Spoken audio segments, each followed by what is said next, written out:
got so fed up with how many ads there were, and I just counted how many Amazon ads are on my own listing right now. It was 1,032. The fastest way to grow sales on Amazon in 2025 is CTR.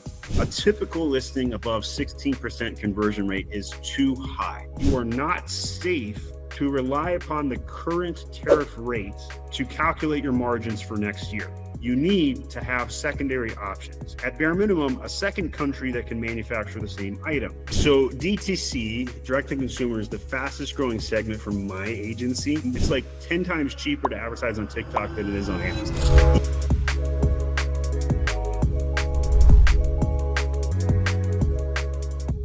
Hey everyone, welcome to the show. Today, I got someone really special join us, Stephen Pope, the founder and CEO of My Amazon Guy. Now, if you don't know about Stephen, his agency is absolutely crushing it. They are managing over 1.4 billion in sales for their clients, and Stephen has been the go-to voices in the Amazon seller community. Today, we have Stephen help us understand what actually works on Amazon in 2025, SEO, ads, creatives, plus the real talks on FBA costs and tariff that's keeping our sellers up at night. Stephen, thanks for joining us. Thanks for having me, Stephen. So before we diving into the nitty-gritty, tell us about your journey. How did you go from being a seller to running one of the largest Amazon agencies? So I started out my career as a TV reporter. I was doing a live weather hit in the state of Wisconsin in the Midwest of the United States. And it was 10 o'clock at night and this blizzard was coming down and I missed my cue because I couldn't see the cameraman. My hair froze over. I just felt like an idiot and I was miserable. And it was at that moment at 10 o'clock at night doing a live weather hit in the middle of a blizzard that I decided, you know what, I'd rather be home in my pajamas. And I actively looked for a way to do that. And it was that night I decided to quit the news industry. And it took me a year to transition. And I took an in-between job as an enrollment counselor. And then I landed my first marketing job. And I've been doing that ever since. And so basically I packed up my stuff. I threw it in the car. I went to Baltimore, Maryland, home of The Wire, and I learned how to do marketing. And a couple jobs later, I landed a company that does Amazon, and they didn't even do FBA back then. There wasn't even paid ads at that point on Amazon. So I was like super OG. I don't know, this might've been 13, 15 years ago, somewhere in that range. And so what was interesting to me is just how the conversion rate on Amazon was significantly higher than our website. And I fell in love with the platform. I joined the beta ads program. I figured out this thing called FBA. And I worked for 5 failed startups in a row, all of them crushing it on Amazon, but still like not able to functionally run a business for whatever reason. One of them was the British company that bought a $5 million warehouse, but then couldn't produce the sales. And worked for a French company. I worked for a German company and a bunch of U.S. companies. And so I got a lot of experience in a very short time frame. And then when a lighting company laid me off about 7.5 years ago, I had just taken them from basically zero to $1 million a month. And I was like, I'm getting laid off here. I'm getting this fat 3-month severance, which is cool and all, but like, why? I did everything right. I did my job and you're going to go a different direction. Like, F you guys, like, come on. And it was at that moment I was like, I'm just going to start doing this for myself. And I think a lot of Amazon sellers have that same sort of experience working the corporate track, and they want something that's more in their control. They want to have that freedom. They want to be a passport bro. And because of my decision to go in on Amazon for myself after working the corporate track, I am now a passport bro. I'm in the Philippines right now. I've visited 17 countries. I've been to Vietnam just last month where Stephen is. And I've had a great experience just traveling the world and understanding cultures. I now have 500 employees, 400 of which are in the Philippines. So that's kind of my journey in a nutshell. The advice I usually tell people is the best time to start is 10 years ago, but the next best time is today, just like planting a tree. You just have to get started somewhere and side hustling for a year before you quit your job. Totally recommend that. And then for the advanced sellers, it's very overwhelming. You don't know like what to work on. There's 1,000 things you can do. And I try and narrow that down to the 2 or 3 things you should do each and every day. And that's typically related to growing traffic and conversion rates on your Amazon listings. Fascinating background stories. And speak of like recent experience, how's your Prime Day 2025? I believe it's the first 4-day Prime Day, right? Yeah, I mean, I think we're getting a mixed bag result from that for the 400 clients that I have. So I have a very off putting strategy to Prime Day in 2025. I think most people are just tired of the discount, especially with the tariffs and the margin erosion. Most clients did not run a discount this year, so they had a mediocre Prime Day. It was typically down 11 to 40% per brand compared to previous years. But for the brands that ran a discount, they were up. And so Amazon's platform technically had more sales this year, but it was who was taking those sales. It was generally the bigger companies that needed a liquidated product. It was generally the Amazon platform selling some extra Kindles these days, things like that. But I'd say the consumer is pretty much overwhelmed with that. The other thing to keep in mind is, why did Amazon create Prime Day to begin with?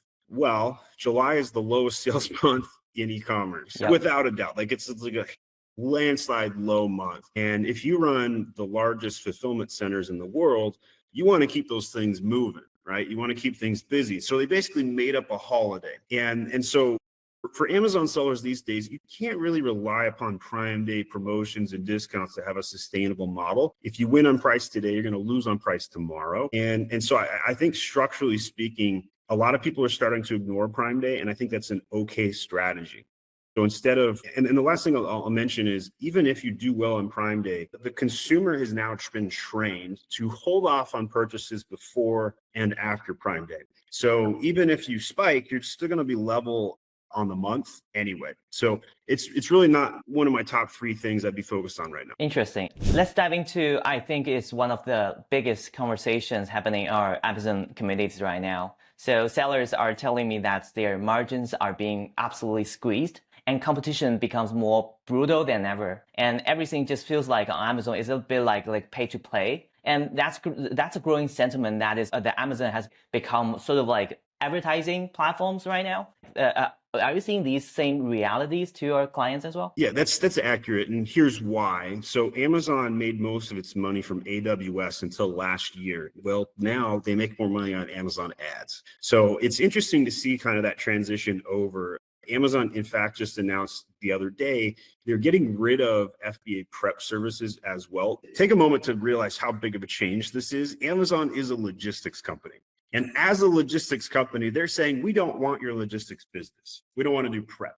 That's a major change. And that should really wake a lot of people up to how big of a change where Amazon's focused on getting its money. They're going more digital.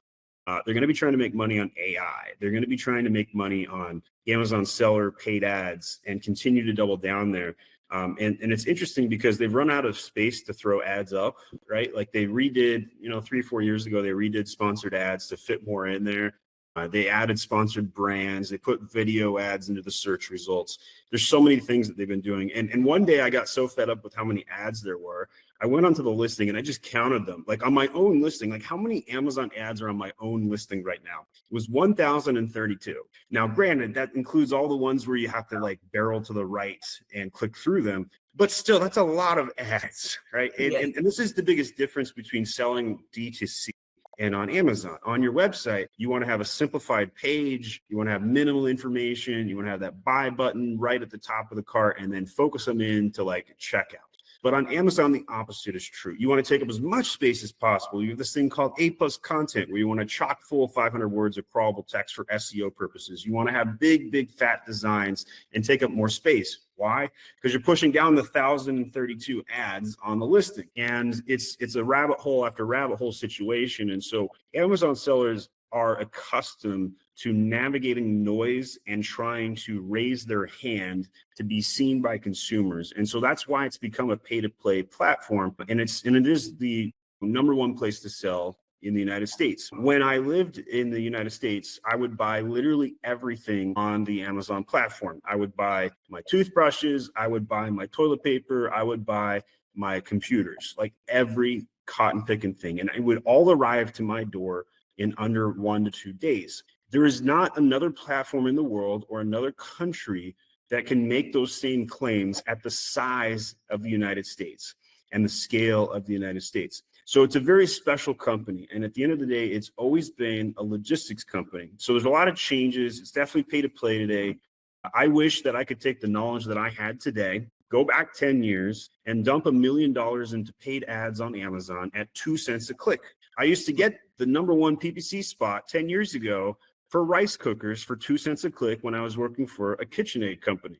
And that's just an incredible thought to think about. But if we look ahead 10 years, are we going to be saying the same thing about today in 10 years about Amazon? Oh man, I wish I could go back in the day when Amazon PPC was $7 a click in supplements. I just wish I could go back and get that. It's $40 today. That could potentially happen. And I don't think anybody's going to catch up to Amazon anytime soon. I've been poking Walmart over here and be like, Walmart, come on, do something.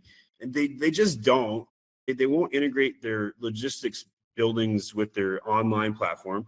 You've never heard of a native-born Walmart brand, right? There's no such thing as a brand that started on Walmart. It doesn't exist, right? And the reason for that is because Walmart cheats. They put their retail products in the top of search results. They don't optimize them either. So the consumer experience on the website is pretty poor. But tying that into Prime Day, ironically, Walmart sales grew more this year during Prime Day than Amazon's did. And that's telling, which tells us that people are now taking traffic from Amazon, taking traffic from their own holiday and leveraging it. Just like Cyber Monday was created, we now have a Prime Day creation where people are knowing they're going to go shop online.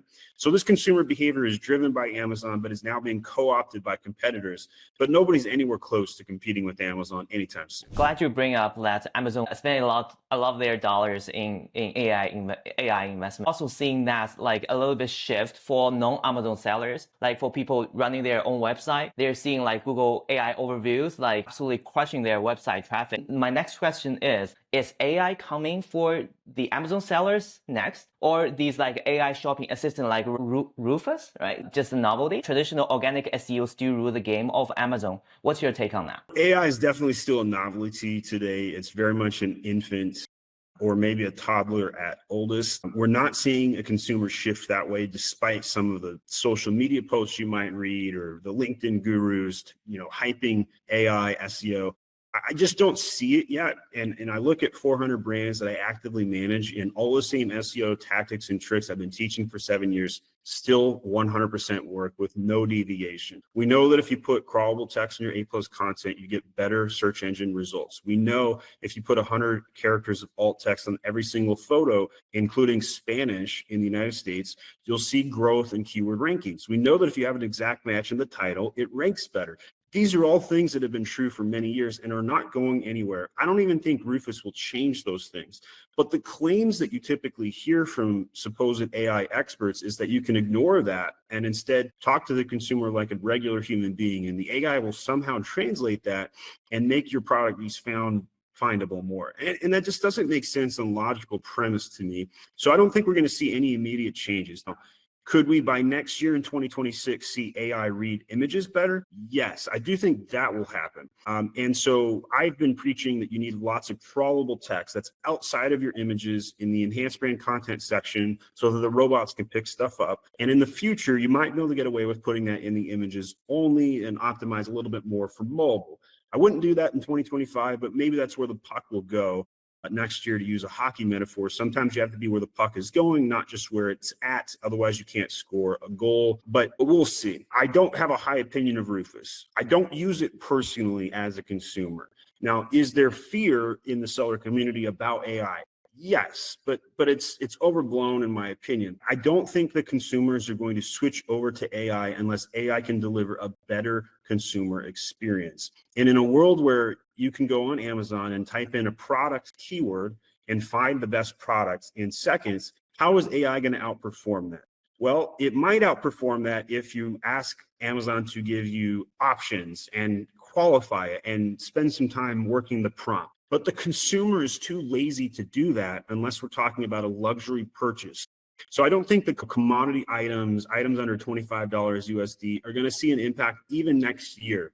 I do think we'll see technology products be impacted, which a lot of Chinese sellers are in. I do think we're going to see items above $100 highly impacted because the functionality and the technical understanding is more of the search behavior of the consumer. But those things are still uncertain. I am following AI. I am seeing that, Zuckerberg's offering billions of dollars to grab AI people from other companies, and it's a huge AI VC war right now. And we saw VCs enter the Amazon space as well. Usually what happens is there's a big hype for 2 or 3 years, a bunch of money comes in the market, they buy a bunch of brands or businesses, and the whole whole thing gets just overinflated. Then the bottom falls out and nobody buys anything, and the multiples fall back down, and then they start making really bad decisions. And the VCs in the Amazon FBA vertical stocked out of their best sellers, and some of those brands went bankrupt. Thrasio went bankrupt.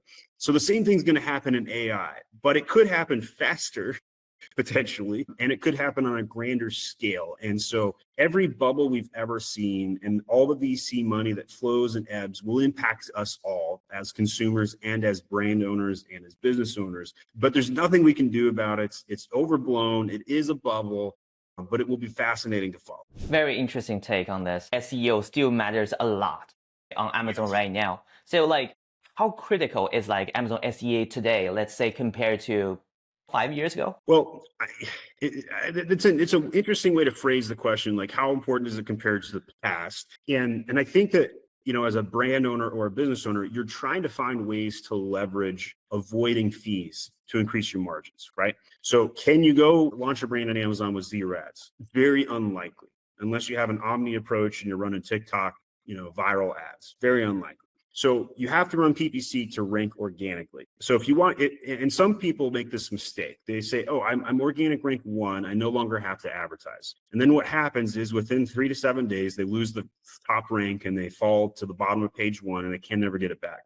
So you have to have both PPC and SEO running. You have to have a listing. I like to use the golden ratio. If you're an Amazon seller today listening to this and you're wondering, how am I doing? How do I evaluate where I'm at? Here's what I would do. I would use a tool such as Helium 10, Jungle Scout. Look at your listing and pull how many keywords you are ranking for SEO and how many keywords you are advertising for in PPC. And the golden ratio is typically 1 PPC keyword for every 2 organic keywords ranked. If this ratio is out of whack, let's say it's 1-to-1, that means your SEO is weak by 50. If it's 1-to-4, 1 PPC keyword to 4 organic keywords, you're underspending on PPC by 100%.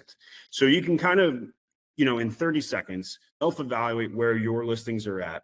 And should you focus on SEO in 2025? Absolutely, because it's just free earned media, minimal effort to set up SEO. Very technical. A lot of people do it wrong. But I'm one of the leading voices on how to do Amazon SEO correctly. And we teach it to the whole community. And we give it away for free because, it's not me against you, other Amazon sellers. It's all of us against Amazon as far as I'm concerned. And the long and the short is, if you invest money in SEO, it will pay dividends for months. You will see ranking gains because not every consumer is clicking on an ad when they make a purchase. And if you invest in regular SEO today, I think it will cross over to AI SEO. I think you'll see major traffic gains from AI as it begins to get adopted.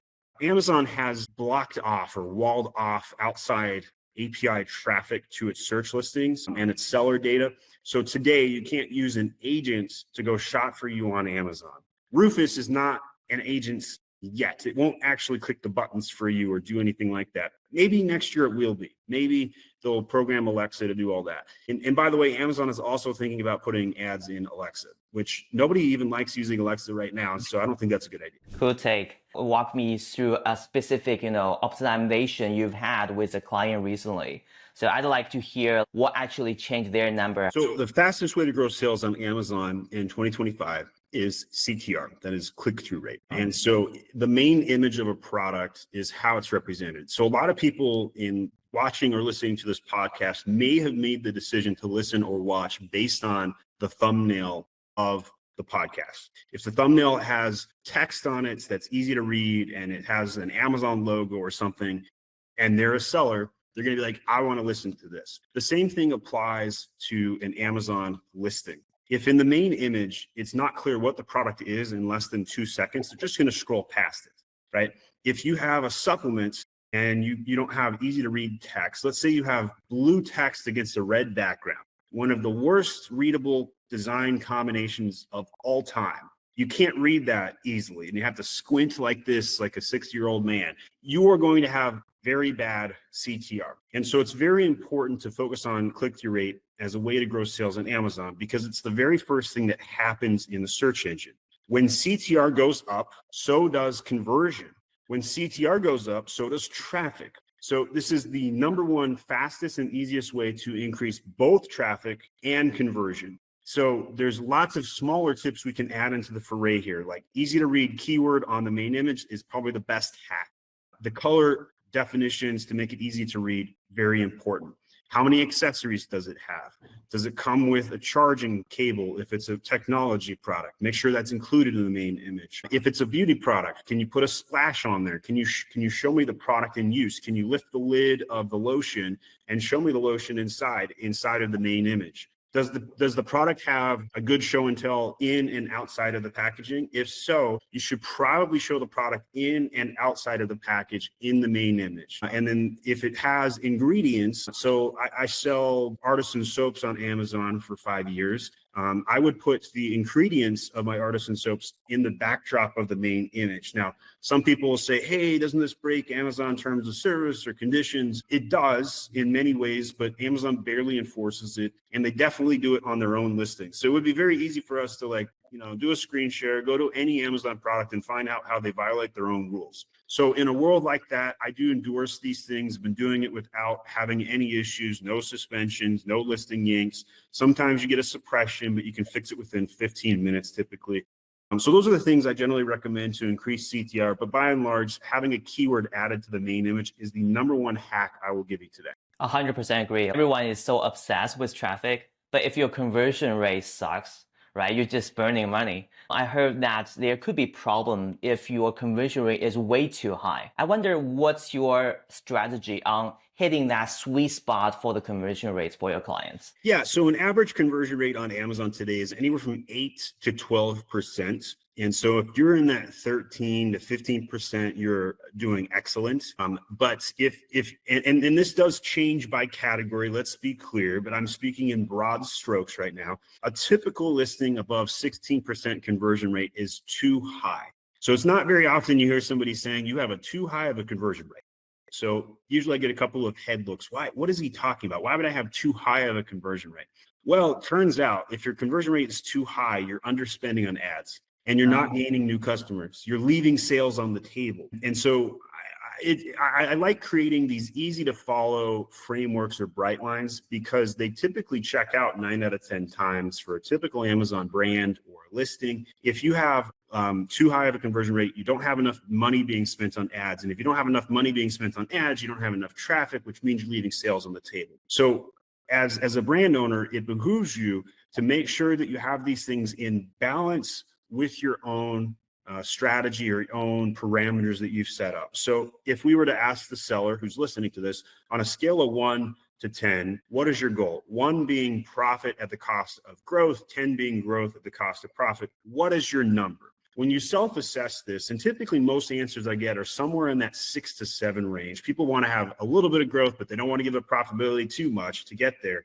But when you understand your number, and if you said 10, but you don't spend money on ads, I wouldn't believe you. And if you said 1, but you spend $100,000 on ads, I also wouldn't believe you either, right? There has to be like a truth to the self-diagnostics here. But consumers that are interested in your products, and if they're coming at a high conversion rate, you can take advantage of that by finding lookalikes. You can take advantage of this by spending more on cursory keywords or category targeting and sponsored display ads. And a lot of people aren't doing DSP today. And DSP is probably the most underrated platform to advertise on with Amazon right now. And it's getting people off of Amazon to come to Amazon to buy your product. There's also retargeting. And there's probably 17 other ad types that we could talk about today that a lot of brand owners aren't even aware of. That can happen behind the scenes. We could talk about video ads. We could talk about embedding things and ASIN targeting and day parting and segmentation and all these different technical terms we could throw around. But at the end of the day, if you're not spending enough on ads and your conversion rate's too high, the simplest solution to that is to spend more on ads. And it won't hurt your margin because your conversion's already good. So spending money on ads, you'll get more sales at the same conversion or slightly less, but it's typically a good ACoS. That's awesome. Let's talk about the creative execution. Because, back in the day, you could get away with some pretty basic product photos, right? The visual standard just skyrocketed on Amazon. What's your main image strategy? Is there any top hack? So the number one hack I'll give on images outside of the CTR stuff I already mentioned is the size of the image. I'd recommend a 2000 by 1600 image.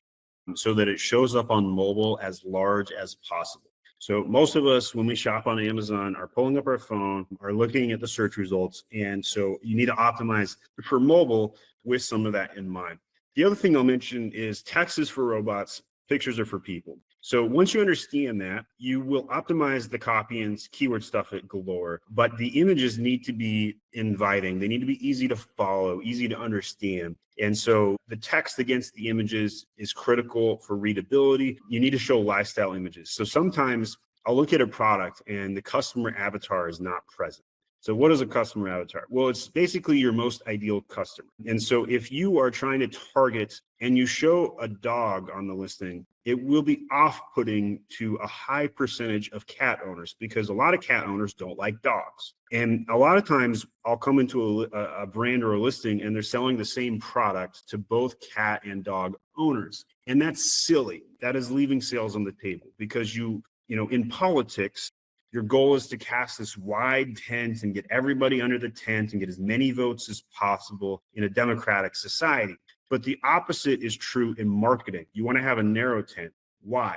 Because when people come to your tent, you want them to immediately identify that your product is for them. It's for me. And so if you have a pet product and you want to sell it to both cats and dogs, I would actually separate those listings, have one for cat owners and one for dog owners, and only show cats on the cat listing and only show dogs on the dog listing because you don't want to feed, a cat owner does not want to feed a dog biscuits to a cat. They just don't. And so with that in mind, you can cross-apply a lot of the customer avatar methodologies into your designs, into your images. So for example, lifestyle images are very underrepresented on Amazon. And so you have 6 or 7 images you can load on a listing plus a video. Make sure you do fill the video out. Videos do show up in interesting locations and in additional ways that an image cannot show up. So I definitely recommend that. But a lot of times people forget to show the product in use. So if I'm selling a water bottle and I only show the water bottle, but I don't show me drinking the water bottle like this, that is a missed opportunity.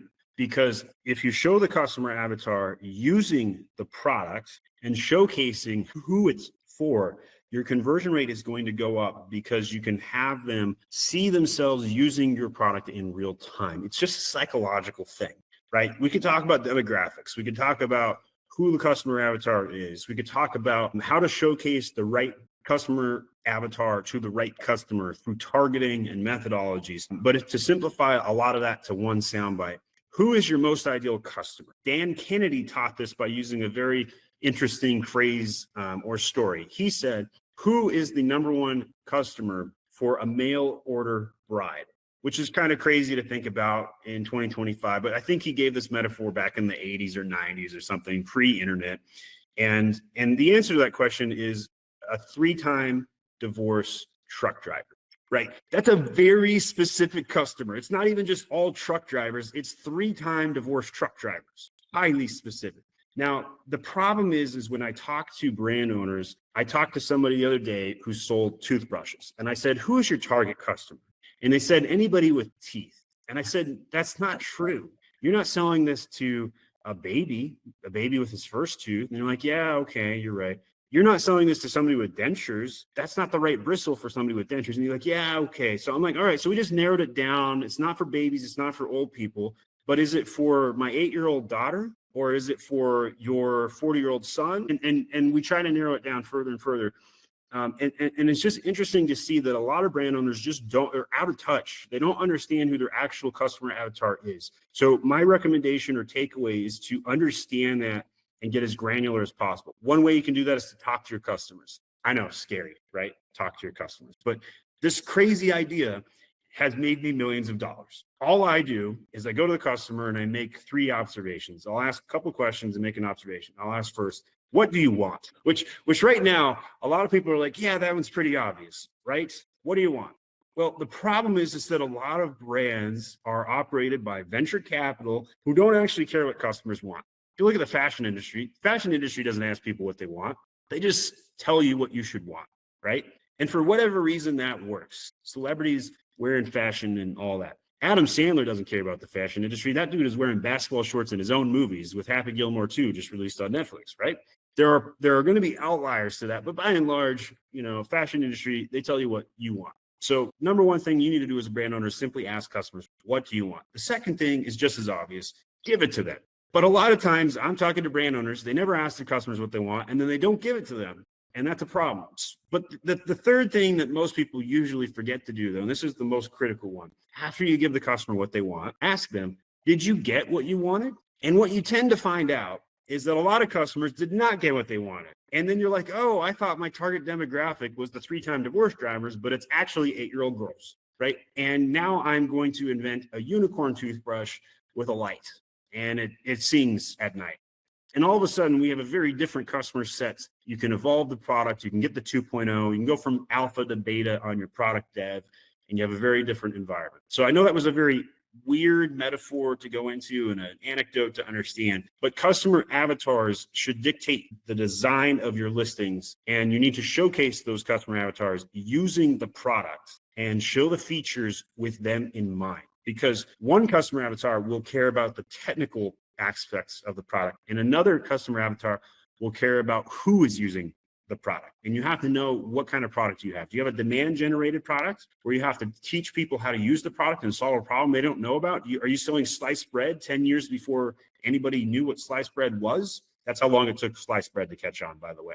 Or are you selling a co-op demand product where you're just stealing market share from the number one guy? Maybe your dude wipes, and you're stealing market share from toilet paper. And it's not a demand gen product because people immediately understand what your product is and who it's for, but you're just a really clever brand and you steal market share and you have a co-op demand. So understanding who your product's for, understanding how to position it will dictate all design aspects whatsoever on Amazon or e-commerce or marketing in general. 100%. As someone working in marketing, I do think to understand the ICP, understand your client's avatar, the best way is directly talking with them. Let's dive into, I think, the topic that you live and breathe every day, Amazon advertising. Back in the day, they're just, sponsored product. And now it's like you mentioned, 17 different, ad types. So I see some new sellers with their budget scattered across, DSPs, video ads, SSPs, things like that. Their results are all over the map. So how should sellers actually split their ad budget? So a lot of PPC questions start with, well, it depends. This is one of those it depends, because some brand owners at $1 million in sales a year should probably be with a budget of 80% of ad spend in sponsored products. If you're a $10 million brand, it should be closer to 50% or 40%, and a high budget 20% or more in DSP, sponsored brands, display, and other makeup of that budget. It depends on what your goal is as a brand today. If you're trying to go for market share and the size of your brand can allocate those additional funds to lower converting aspect ratio ads, you should move funds over there.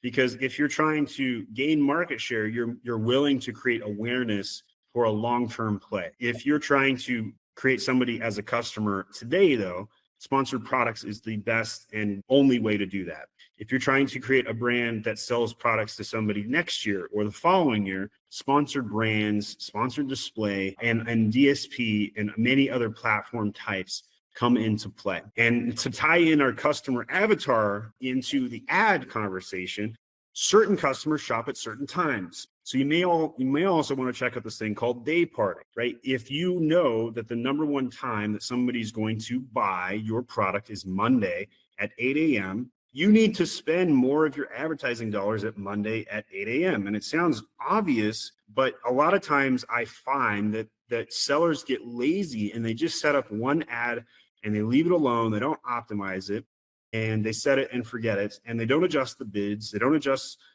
any of the additional things that are required to understand how to reach consumers. And so these are the things that I generally look at. I also think that I'll tell you one ad type that I think is super underrated, and that is broad match. And a lot of times you see a lot of Amazon gurus say, hey, you just start out with auto and broad match, and then you have these negations and then promote them over to exact match campaigns. That strategy was very good in the year 2020.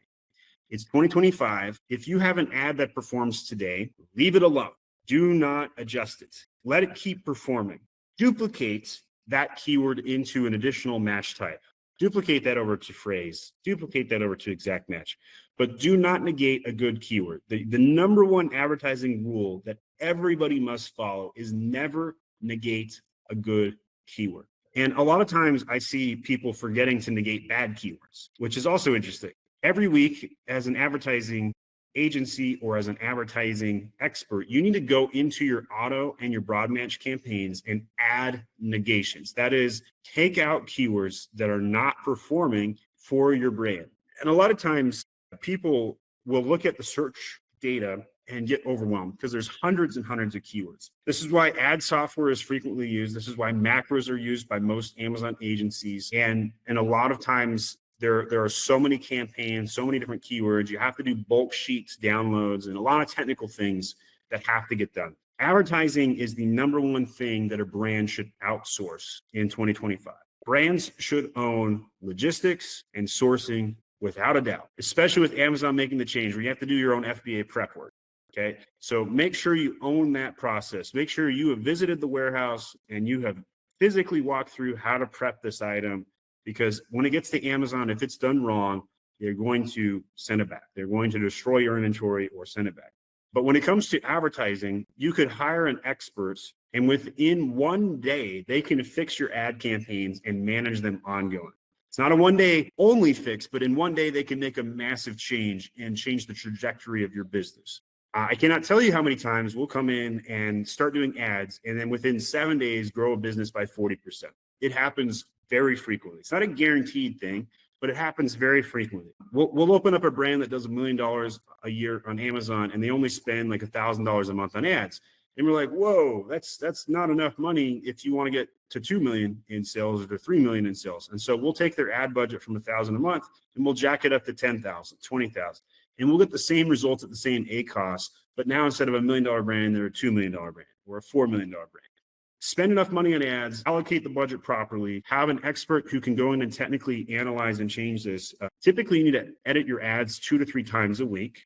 Holidays, especially, are when major updates to the ads have to be done or conducted. So as people look to the Christmas rush, the Black Friday rush, you have to do a lot of work between now and then. And the last hack I'll give here is don't forget to back up your data.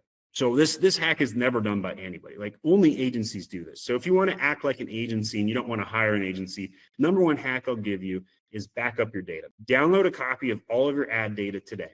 And while we're at it, download a copy of all your catalog data too. And it's very easy to do this. It only takes a couple minutes. You have to go into the sheet organizer system in the ads platform. You have to go into the catalog data sections in Seller Central for the catalog. But by doing this, if you mess something up, or Amazon messes things up all the time, sometimes they come in and just delete your products or strain it for no reason. You then have a Bible to go back on to revert the data. So sometimes we'll take on an account and the ads will get worse. And we're like, oh, that's not a good place to be. And we'll simply revert it and then make slower changes. And so that will save thousands of dollars in mistakes. It will save a lot of pain and you can fix things and undo things. So back up your catalog, back up your ads. One of the best tips I'll give in this segment. Terrific. Let's talk about FBA. I think some sellers complain like every quarter they see some like another fee increase, policy changes, things like that. Some sellers start questioning whether the FBA model still makes sense to them. You work with brands of all sizes, right? You see this tension plays out in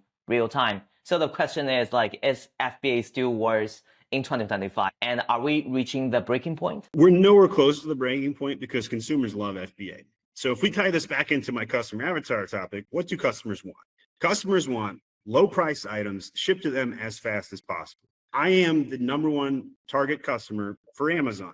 I'm wealthy and I buy everything on Amazon because they get it to me super fast. Great returns, easy process, and God bless the trash man that takes away all my brown boxes because I have so many brown boxes showing up at my house.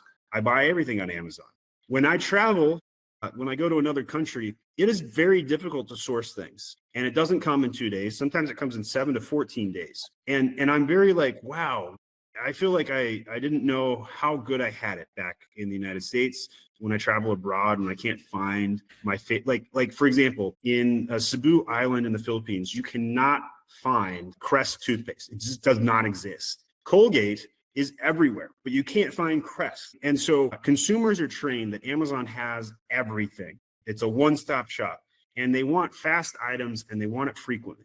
So if you think that FBA fees going up is going to stop consumers from wanting FBA, newsflash, that's not going to happen. So what you will see is sellers get smarter. You might see sellers try and not use FBA and use their own warehouse. But here comes the next problem. How much does it cost to run a warehouse? Well, turns out a lot. It costs millions of dollars to run a warehouse. Yeah. So if you're a would-be $1 million brand, can you afford a warehouse in 2025? No. Well, how many sellers make $1 million a year on Amazon in the United States? Survey says somewhere between 75,000 and 100,000 sellers in the United States make $1 million or more, depending on which source of data. Smart Scout, owned by Scott Needham, says 75,000 sellers. Other data sources say closer to 100, but somewhere in that range. So with that in mind, if you're $1 million brand, can you afford a warehouse? No. So inevitably, FBA will still exist. Now, if you're a $5 million brand, can you afford a warehouse? Maybe. If you're a $10 million brand, can you afford a warehouse? Yes, for sure. At 10 million, you could probably do it. So the size of a brand will allow you more access to make those sort of strategic decisions. But if we ask how many sellers are at 10 million or more, now we're going to drop down to like 5 to 10,000 brands on the Amazon platform are doing that kind of money. And by the way, we're excluding DTC and all non-Amazon sales when we have this discussion.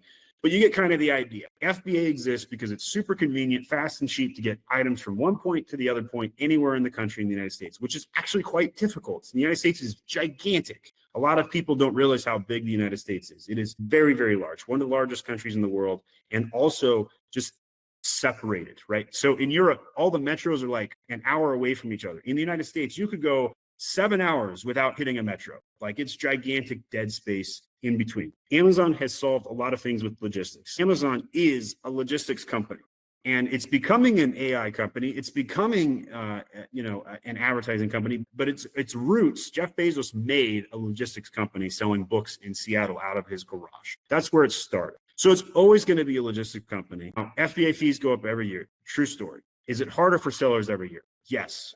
Can you raise your prices on Amazon? Yes, but it's very difficult, and your sales go down when you do that. So there's a lot of things that make this complicated, but the entrepreneur finds ways to solve for these things as efficiently as possible. And FBA is just too easy. It's way too easy.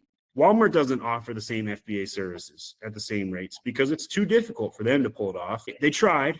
They even bought Jet. They couldn't integrate Jet into Walmart, and then they just kind of let it die off.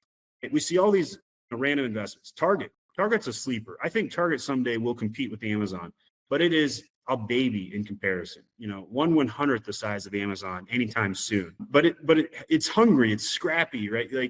For those that have been to the United States, if you ever do Target online shopping, it's very good. It's as competitive as Amazon.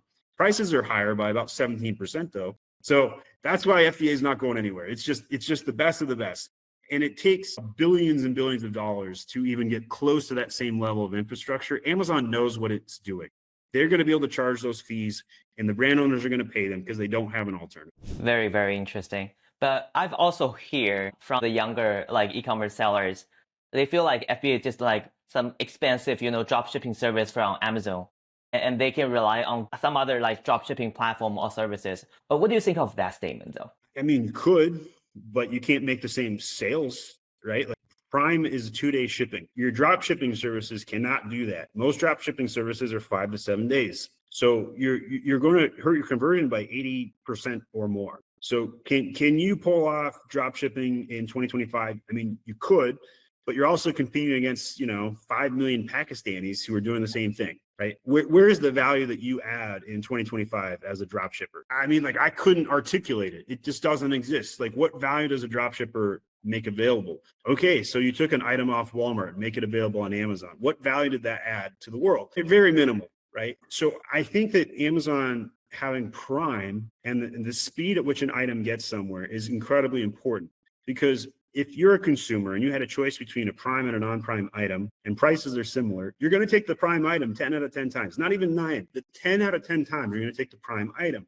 So drop shippers are only as good as the fact that Prime doesn't have coverage. And the likelihood of that being the case is isolated at best. That's a great take on FBA and drop shipping. And let's shift into something that's created a lot of anxiety this year for our Amazon seller communities, the tariff situation, right? So I think this affects a huge proportion of our Amazon sellers. And since like so many products are manufactured overseas, so let's address this elephant in the room. So is the tariff war sort of just like over? I think we're going to see a lot of things happen with tariffs. I think that the world has been charging America tariffs, but the US has not been charging anybody else tariffs anywhere close. A lot of things are not called tariffs, but are like VAT tax or excise tax in the Philippines. These are tariffs as well because they prevent American companies from bringing an item in and selling it at the same price in another country. It's very harmful on them to see all of a sudden what they could get out of China into the United States go up 25%. It's very difficult to swallow that pill. It will cause some people to try and manufacture out of China and move it somewhere else, whether it's Vietnam, which has a lower tariff, or whether it's to the United States, which has no tariffs, but a higher cost to produce it. So you are going to see a major economic shift here, and it's going to be a painful couple of years. But I think you have to understand what the goal of the tariffs were to begin with. It was to level the playing field. Now, some countries are going to be like, maybe we should have a zero tariff deal and have free trade back and forth. And those countries are going to have a huge manufacturing boom. We're going to see that take off like crazy. Other countries like India are not going to do that, and they're going to have higher tariffs. And they also are in the business of exporting their people to send money back home. And we're getting into some geopolitical conversations here, which I want to sidestep a lot of the back and forth on, but it's important to understand what's happening to cause the tariff conversation. So what that means is, as a manufacturing brand, you are not safe to rely upon the current tariff rates to calculate your margins for next year. You need to have secondary options. At bare minimum, a second country that can manufacture the same item. This is going to help Vietnam quite a bit because Vietnam, although behind China in its manufacturing facilities, is catching up and is seeing a major boom. And you may know that more than I do with your local knowledge. But from an outsider's point of view, it's the number one country that people are talking about to protect themselves from a China tariff is looking at Vietnam. At some point, you're going to see a lot of brands bite the bullets and go ahead and open up manufacturing in the United States. And for the US consumer and the US brands, that's going to be a major shift both in marketing, in quality, logistics, speed, all kinds of metrics are going to change and be a very different game field in the next couple of years. But that shift is going to take a long, long time. So typically I would recommend a brand in 2025 to just simply have a second option available on a moment's notice. Continue doing what you're doing for as long as you can before you make a change, because you can't predict how the changes are going to play out. So making a slow decision in 2025 is highly recommended by me, but you need to have a fast second option available. If we're looking at 2 to 3 years from now, I think you need to have a US-based manufacturing option on the table. You need to have 3 countries on the table where you can make your items so you can shift as the geopolitics optimize. But this is going to be a very, very volatile, slow-moving process for most people. I do agree with you there. We are in an area of like uncertainty, and that uncertainty is just going to last for quite a while. And also, I think you covered my next question as well. I was going to ask, like, how should brands diversify their sourcing, right? So let's dive a little bit deeper into sourcing about, like, if let's say we're going to like diversify my brand from China and finding alternative like sourcing partners, and what's your like best way or best take on finding reliable suppliers these days? Well, a lot of manufacturers in China are under a lot of pressure right now, and they don't have enough demand to keep the lights on. And so you're seeing some of that shut down, and it means there's going to be less competition, less suppliers, which will then create a price increase as certain factories are the ones doing everything. So some of the smaller factories are going to close down. A lot of orders are delayed, and then you're going to see containers spike and lower and spike and lower as like everybody rushes their orders, and then which happens every year around Chinese New Year's anyway. But on a grander scale, at a 2x, 3x scale, you're going to see a lot of bigger changes happen with that in mind. I'll tell you this: I've been to China. I've been to Guangzhou, and I've been to the big conferences, and I've seen a lot of the vendors, and there's nothing that beats visiting the manufacturing facilities direct. Now, most brands that sell on Amazon today are not going to make the trip out to China. But for those that do, instead of going to the big expos, I would recommend going directly to the manufacturing plants and maybe take a tour of them.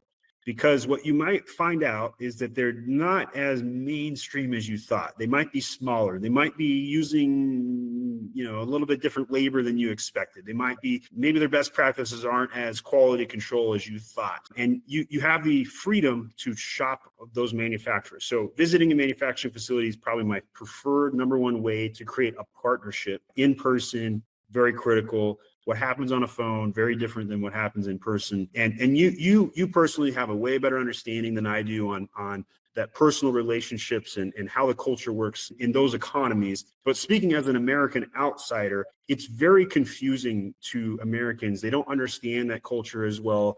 And so they have to go physically visit it to get even a minimal understanding of it because it's so different.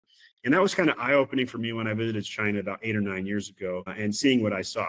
The other thing I'll mention is when you visit a manufacturing facility, if you want to make changes there, they will tell you they're going to make the changes. You may even see a bunch of people run around and make the changes while you're there. But the second you leave, it's going back to the way it was. And so I think that's pretty eye-opening for a lot of people when it comes to manufacturing. It's basically like if you took a cup of water, right? Imagine my hand was a cup of water, and I took my finger and I dipped my finger, and then I'm moving it around. This is me, the American, going into the manufacturing facility over in China, and I'm trying to make changes to the process. I see a bunch of water move around, it's swirling, etc. But the second I leave, I move my fingers out of the cup of water, the water goes back where it was. And so you cannot control it or make systemic changes. And so I think having that understanding is very important when you choose the manufacturing plant, because you can't optimize them unless you physically own them and the general manager of the plant is on your payroll. You'll never be able to make changes systemically like that. So find a good partner that already does it correctly is my main takeaway from this segment. And shop many of them. Don't just go to Alibaba and pray and hope for the best. It's just not a good strategy in 2025. You need to have relationships more than just phone calls, physical visits, if you're scaled as a brand to pull that up. That's some really practical insights on sourcing and finding suppliers. And let's zoom out a bit and talking about another diversification about channels. So Amazon is obviously the still 800-pound gorillas in the e-commerce space. Some Amazon brands started thinking about beyond just Amazon. Like as someone you build, expertise specifically in the Amazon ecosystem. I'm curious about your perspective and when and how brands should start expanding to other channels. And I'm also wondering, are you helping your clients beyond Amazon as well? Yeah, so DTC, direct to consumer, is the fastest growing segment for my agency. We are expanding, and we've offered these services for many years. The demand was just low previously. But now with FBA fees going up, now with demand kind of stagnant in terms of Amazon growth, for some brands that have been around for a while, it behooves them to take the jump to non-Amazon platforms, websites, et cetera, Walmart, other platforms. And so we're seeing a huge growth for that. We're seeing major growth from running Google and Facebook ads. We're seeing major growth from redesigning websites and positioning e-commerce products and going direct to the consumer. Some of the things that people criticize about Amazon is you can't own the customer. Well, direct to consumer, you can. Now, there are platforms like Apple making it very hard to track people and other privacy concerns. And we could talk about that, but it won't do us any good. But at the end of the day, it's easier to control the consumer experience as well as obtain their email address when you sell D2C. So a lot of brands are investing in D2C right now more than they are investing in Amazon in many ways. And you're going to see dividends pay out from that. And so we're seeing a lot of growth, seeing a lot of demand in those sectors. What's interesting, though, is that AI is going to change where those dollars get spent probably by end of year. We are going to see AI ads very quickly. So my recommendation is the moment those become available, spend as much as you can in that sector, because it is going to pay out very, very quickly. And the rates are going to go up very, very fast as people adopt advertising on those platforms. If you can get into the beta program, advertising on ChatGPT, you are going to make millions of dollars. So jump on that stuff very, very quickly. And if you have a website where you can send that traffic, all the better. We've also seen TikTok. I'd say TikTok was probably the fastest growing in the last year for interest, but the buyer experience isn't so great. TikTok keeps changing the rules, keeps changing the fee structure, keeps changing the logistics or the ad structures. It's very hard to keep up with TikTok changes right now. So yes, I would be on TikTok, but I also would just make sure you understand it's quite difficult to be on TikTok and pull it off. And we haven't talked about UGC. UGC is also the other fast growing sector.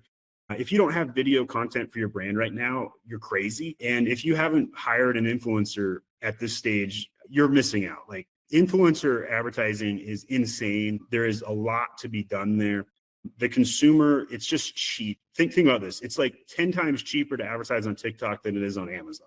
Even if the conversion rate was 50% less, and it's way less than that, but let's say it was 50%, it's still 3 times cheaper to advertise on TikTok when you consider that. So I think there are many opportunities. The problem is the expertise required to navigate new waters is immense. It's overwhelming. And a lot of these brands are scrappy. They're operating on 15% margins at best, and they have small teams. So for them to go in and learn TikTok, for them to go in and learn Google Ads or how to design a website, it's not possible. So that's why our services are in demand, because we're able to navigate that. I'm my Shopify guy. I'm my TikTok guy. I'm not just my Amazon guy. We have those services. They are available and they're in higher demand than they ever have been, because the sellers are trying to diversify, not just being on Amazon. If we were having this conversation a year ago, instead of saying off Amazon, we would have been saying launch in Europe. I would not say that in 2025, that there is interest in launching in Europe. A lot of reasons, from tariffs to VAT to logistics, have quelled that quite a bit. People, instead of trying to diversify from US Amazon, are now trying to diversify off Amazon entirely. That's the biggest shift I've seen in the last year. Very interesting. I think you mentioned about like AI is starting to transforming the whole shopping experience, right? And so do you think like AI is going to do more like choosing than searching for shoppers in the future? Yes and no. If you go on LinkedIn right now and you see the kind of comments around, oh, you wrote that with AI, people are like kind of off-put by AI. I don't think people trust AI to do their shopping in 2025. I don't think they're going to trust it by next year either. We could come up with a couple of use cases over the last 5 to 10 years to kind of impact this, but some of you guys might remember when they came out with those push button reorder buttons. Like, you could have a Tide button next to your laundry and you just click this button and the next order would show up. You wouldn't even have to think about the price or click a button, just this one single button. That didn't work. Why?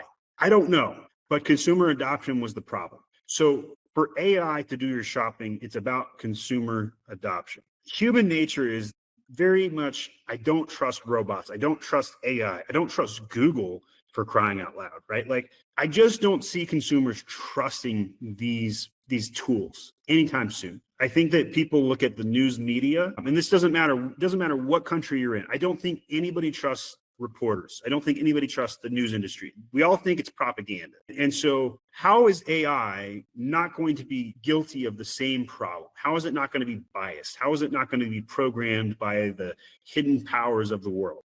It absolutely is going to be. It's not a question of if, it's just a question of when. We've already seen that, right? We saw Elon Musk reprogram Grok in real time on X, on Twitter, right? We saw him change how it interacts. So the point I'm making here is that most of these AIs are going to toe the line with the governments. They're going to allow the governments to co-opt these platforms and write edits. And so if you're a shopper, do you want to shop on a platform that controls the narrative? Probably not. And so as a consumer, I just don't see AI shopping assistance adoption happening as quickly as possible.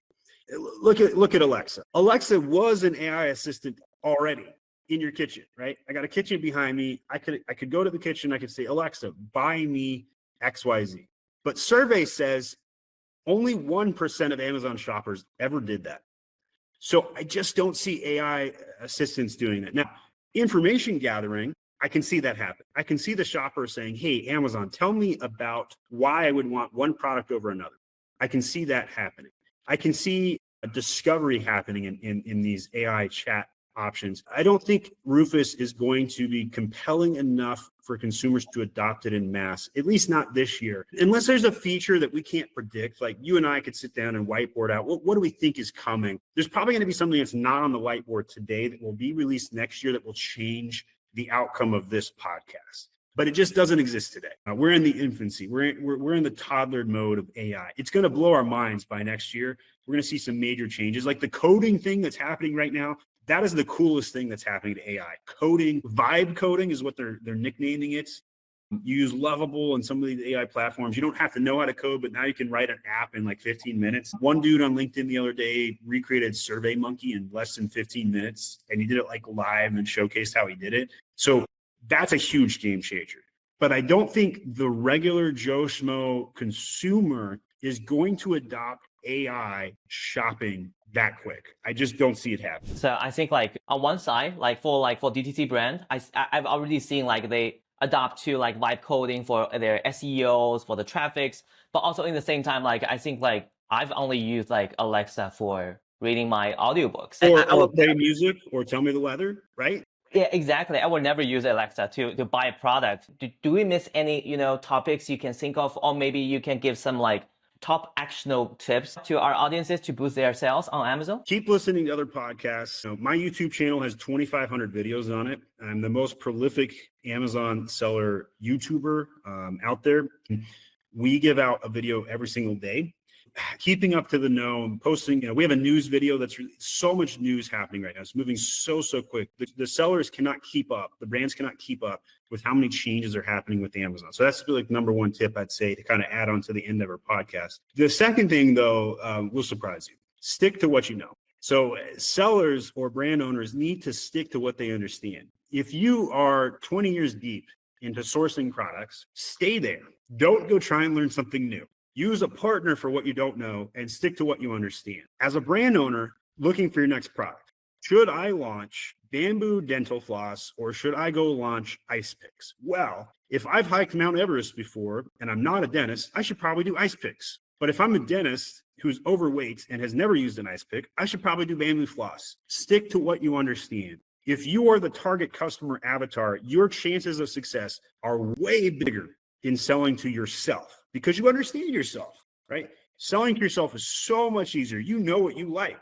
But if you're a 50-year-old male trying to launch the next beauty brand for 14-year-old girls, I'm sorry, but that's going to be a lot harder for you than being a dentist selling bamboo floss. So this advice should be comforting for most people because the longer you do something, the easier it gets. It's boring, but boring is what creates riches. I think the more boring your understanding is, the more routine it is, the better you're going to be at it, right? Some famous, guy that did karate would say, I do not fear the guy that knows 1,000 kicks. It's Bruce Lee or something, right? He said, I fear the guy that has done one kick 10,000 times. That's how you need to be as an Amazon seller in 2025 right now. You need to have that one kick mastered, not 7 kicks, one kick. Now, when you watch that single hen hatch and you go all in on that single hen, it's okay to dabble and create a couple more chicks on the side and have a couple other chickens running on the farm. But you better watch that hen and make sure that hen is growing and is well fed because that hen is the one laying the eggs. Stick to what you know and understand. Best advice I'll give as a framework, philosophical side to business in nature. Absolutely love that idea. I do think like you offer many like ebooks, guides, and courses and how can our viewers find them? So I hang out on LinkedIn every day. My name is Stephen Pope. I'm the founder of My Amazon Guy. You can also find us on YouTube, those prolific video content there every single day. And we do everything manually, right? Like with content. There's no AI in any of my content. I make it all from scratch. I write it. A lot of people disagree with it, which is why you should follow it, because that means I'm doing it right, which means I'm speaking, I made a post the other day that you probably saw, Stephen, where I said, if your conversion rate is higher than 16%, that's a problem. And everybody else is on the internet saying, you need a high conversion rate. And I'm over here saying, don't make it too high though, because then you're not spending enough on ads. That's the sort of thing that like makes people change how they view the game. And if you're looking for game changing content to make you think differently and act differently with actionable things you can do in 5 minutes, I hope you guys check out the content. It's been a pleasure being on the podcast, Stephen. I think that what you guys are trying to build over there is also fantastic. And for those that get to see this before the big conference coming up here in September, make sure you guys sign up for that. There's going to be a lot of people there and a lot of opportunity to shake hands and meet other people in the industry. 100%. Thank you so much for Stephen joining us. And also, do please follow Stephen on LinkedIn and as well as your YouTube channel. It's been really, really helpful to me as well. For everyone's listening, I will make sure that all your links in the description. We will catch you on the next episode.